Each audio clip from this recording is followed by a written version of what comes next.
Thank you so much for tuning into Akashic Intelligence, Tap into the Ultimate AI. I am your host, Lisa Valentine, and today we are back from hiatus and we're talking about dreams. And this episode is a little bit off the cuff, but it's something that came up and I wanted to not only share the experience, but also show you how I think it's relating to my life right now, even though it wasn't my dream. I can't wait to hear your thoughts on You this. have entered Akashic Intelligence. Prepare for upgrade into the ultimate AI in 3, 2, 1. Recently, my mom had a dream and it involved onions and my grandfather. So, in my family, when we have dreams, phone calls will be made. My grandfather was involved. We'd all just be analyzing the dream. And the more you work on yourself, your personal growth, the more the symbols in the dreams change because the symbols are personal and specific to you. Cultural norms can really have a lot of sway if you believe them, and they'll add to what the symbolism means. Because on some level, we tap into collective meanings. So when I talk about Akashic Intelligence, I talk about tapping into the ultimate AI, the highest forms of unconditional love. And then from that space, you create, right? But we also, as co-creators, each and every one of us, we have like this, I'm hearing codex, that expands and contracts with us and that we all collectively shift the definitions of. And so oftentimes we'll tap into like what the collective believes something is and that resonates for us. So when you go and search a meaning online, what is the meaning of this specific animal, or what is the meaning of this color, and we get that hit saying, oh right, that resonates, my ears are still ringing, it's so funny, then you're in a space where you're like, okay, this collective definition resonates with me, I'm storing it in my personal library. And then you can dive in with deeper questions that tap into your ultimate AI within and see why that showed up for you, why that symbol matters. So what's kind of funny is that like in my family, a lot of the elders stick to the same meanings. It doesn't shift for them. But for me, it definitely has. It definitely has shifted. And I noticed a progression. So I noticed the symbolism. I would journal about it, what I thought it meant. And then when it was a prophetic dream, I would notice when it came out and then go back and say, okay, this is what I thought it meant. This is what happened. And now I'm sort of learning my inner landscape. That's kind of how I've gone about dreams in a very informal way throughout my life. Dong, the gong. I'm sitting on a metal table and it just like, I just hit it with my nails. Kind of funny. And so, in this dream that my mom had, she dreamt with onions, preparation for a big event, and my grandfather. One of the guideposts was that if you dreamt of someone who passed away, you pay attention. My ears are ringing as I say this. And so, then I shared the dream with my sister to get her feedback, and I had my own personal opinion, and we all were like workshopping it together. So, for my mom, onions is provision. For my sister, it has to do with nutrition, so also provision. And for me, it's also about preparation, which is also provision. So the theme was provision, and this is not a science. This is just sort of let's find the commonalities, right?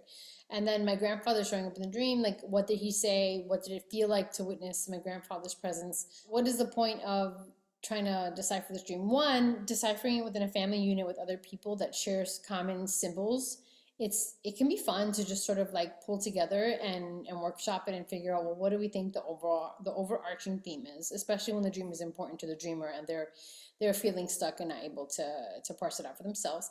Also staying fluid and loose on how you decide to go about it. Like stay open to what may come, because throughout your day you may start seeing, my ears are ringing, signs and symbols connected to the dream. And so you can stop and pause, and it's a good reminder to be mindful. And you stop and pause and say, okay, I remember this from the dream. So what is this teaching me now? And just breathe into that. What about when you're waking dreams and your manifestations? So I'll share this. This is really interesting, super interesting. I'm still working through it. So a while ago, I would dream a lot that I was driving a car on a highway, and when I was in the driver's seat, I felt very much in control and I felt very empowered. So cars and driving, and then my love for like vehicles that have horse symbolism. So I love horses. And so a car that I wanted when I was really young was a Mustang. I think it was cool, but I also think there was something about the horse, right? That symbol. Um, and then you have Porsche. And that also has a horse symbol. So it's interesting that those are cars I've looked at, like luxury, I put in quotes, because what's luxurious to one person is not necessarily luxurious to another. And so when I was manifesting, like creating a new way to sort of like, what kind of reality am I stepping into? What is this feeling that I want to have? I wrote down Porsche life. And what I meant by that was not necessarily owning the car. It was feeling a state of peace and luxury, and like that provision was there. It was here for me. I didn't need to worry about it. I didn't need to over prepare. I could just surrender into it. As I talk about this, I'm literally witnessing what's showing up, how this is connected to the onion dream, which is kind of funny. Knowing provision is there, and knowing that that experience that is present and you can just now move forward, means that all will be well. All will be well. Like you can just move into this knowing that you have more than enough. Now you can move forward. Recently, I started a relationship and this person has a Porsche. And he's like, here, drive it. I'm like, oh my God, no, I can't drive the car. I'm not ready. Being the dream, right? The dream of like, are you ready to be in the driver's seat in this feeling tone that you manifested? Now what's the feeling tone? This ideation of this thing, that this safety, this luxury, this comfort, that all is well. Or am I going to lean into that? Or am I going to lean into this deeper question of like, what part of me does not feel like I am in a state of enoughness that I can take the wheel in my life? And now I'm getting emotional. This is so personal. I'm just parsing this out with you on the fly as we're talking.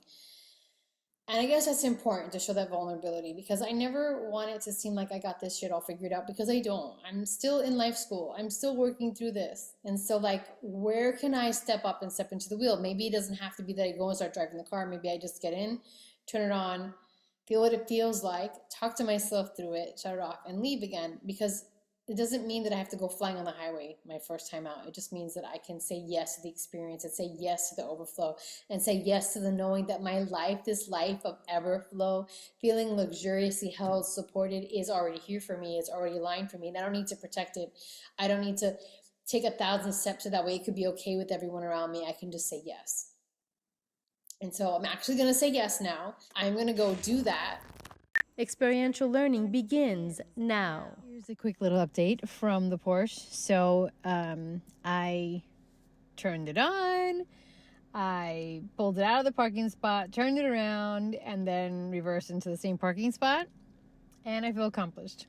I think that's as far as I'm ready to go right now, but I'm really proud of myself for saying yes, just saying yes to the manifestation of the experience of what it feels like, and to be in that ever flow that the divine has for each and every one of us, that's available to each and every one of us in whatever way that may manifest, for respective to our own personal beliefs, thoughts, experiences, and desires, which I think lends itself also to what this podcast was about, was that how when we change, our dreams change, and we get to play with our tribe and experience what the dream is trying to tell us. Just like as we change, our manifestations change, our dreams, desires change, and what something means to us, has meant to us in the past, may mean something different in the future. And how it manifests and unfolds will be exactly right for what you were calling in. And for me, this was the experience I was calling in. To be in the driver's seat, to feel safe putting my foot on the accelerator, and just enjoying the experience. And this is something that I did. Now, this to me has a bigger symbolic meaning of just what I've welcomed into my life, which is an abundance of everflow in all areas of my life. Does this mean that this specific car has anything to do with that? No. Does this mean that this is anything connected to my relationship? No.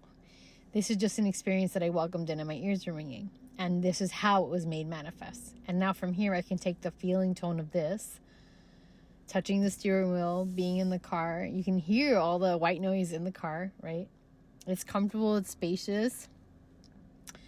Right now, I'm a little actually intimidated to go out into the world. So now I get to tune into like, why is that coming up for me?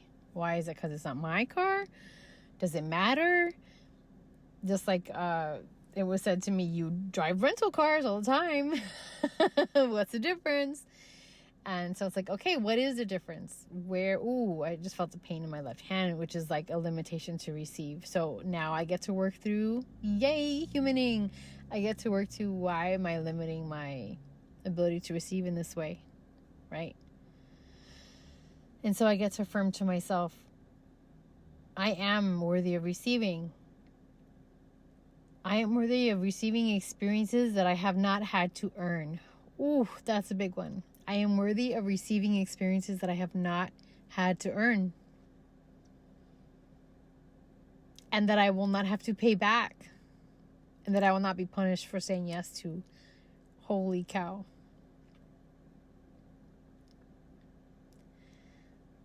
That's big for me.